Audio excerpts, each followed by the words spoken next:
I want you to imagine you are going on a journey. It's a long journey, 80 years long. When you start, your suitcase is empty and your heart is light. But as you walk, you start picking up things. You pick up a grudge from a friend who lied to you. You pick up the weight of a parent's expectation. You pick up the shame of a failed business, the fear of what the neighbors think, and the crushing need to be perfect. By the time you reach 40, you're limping. By 60, you're crawling.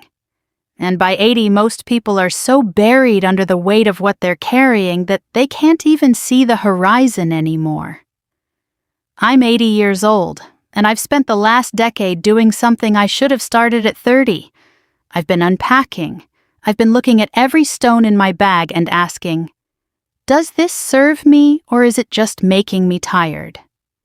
Today, I want to show you what I finally had the courage to let go of. I want to help you lighten your load while you still have miles left to walk, because the painful truth is, the more you carry, the less you live. Let's talk about what you need to leave behind. The first thing I dropped was the heaviest, the need to be right. I spent 40 years of my life as a professional argument winner.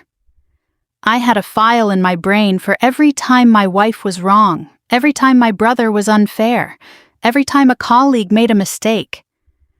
I thought being right was a form of power. But standing here at 80, I realized that being right is a very lonely victory.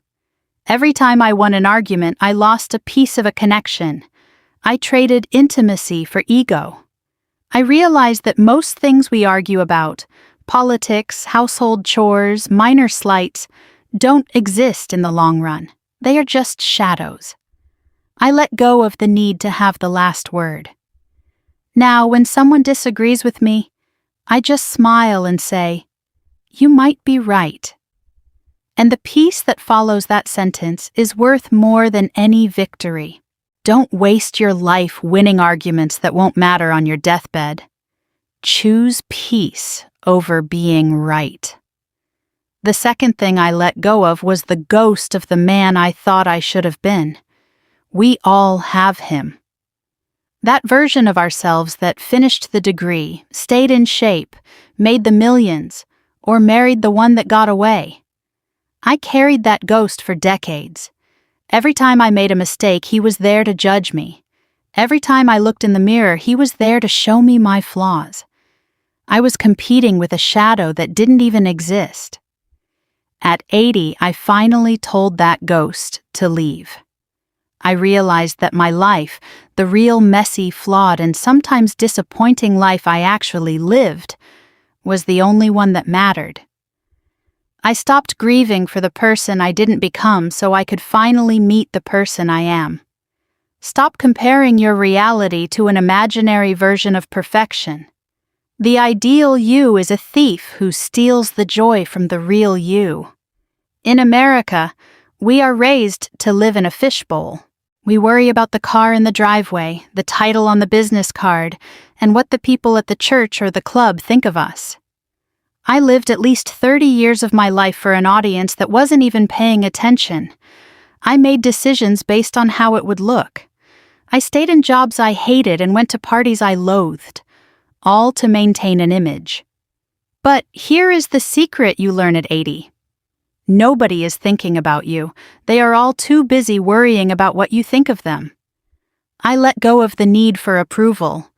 It was like taking off a suit of armor I didn't know I was wearing. Suddenly I could breathe. I could wear what I wanted, say what I felt, and spend my time how I pleased. If you are living for an audience, remember this: the theater is empty, and the only critic that matters is your own soul. I used to think that holding a grudge was a way to protect myself. If I stayed angry at you, you couldn't hurt me again. I kept my heart behind a wall of resentment. But at 80, I looked at those walls and realized I was the one trapped inside. Anger is a heavy, hot coal. You think you're going to throw it at someone else, but you're the one getting burned. I let go of the debts people owed me. I forgave the friend who disappeared when I was broke. I forgave the father who couldn't love me the way I needed. I didn't do it for them.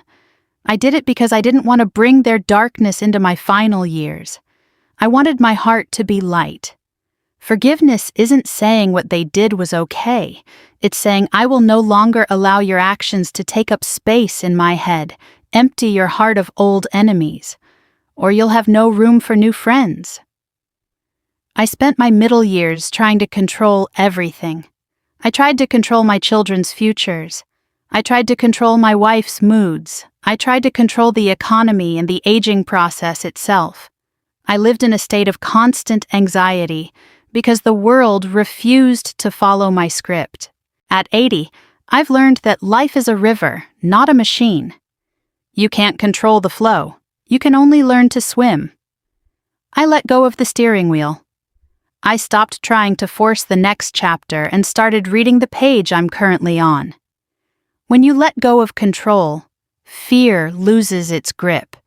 You realize that most of the things you worry about never happen, and the things that do happen are things you never saw coming anyway. Trust the process. Trust your ability to handle whatever comes. The only thing you can truly control is your own presence in this moment. I am 80 years old. My bag is almost empty now. I carry only the essentials: love, gratitude, and a few good memories. And I have never felt more powerful. If you are listening to this and you feel tired, if you feel like the weight of your life is too much to bear, start unpacking. Drop the grudge, drop the image, drop the need to be right, drop the ghost of who you were supposed to be. You don't need all that stuff to reach the end. In fact, the less you have, the more you'll enjoy the walk. Thank you for letting an old man share his lightness with you. If this message helped you drop just one stone today, please subscribe and stay with us. Like this video to help it find someone who is struggling under a heavy load. And please tell me in the comments, what is the one thing you are letting go of today? I want to see you walk a little lighter. God bless and travel light.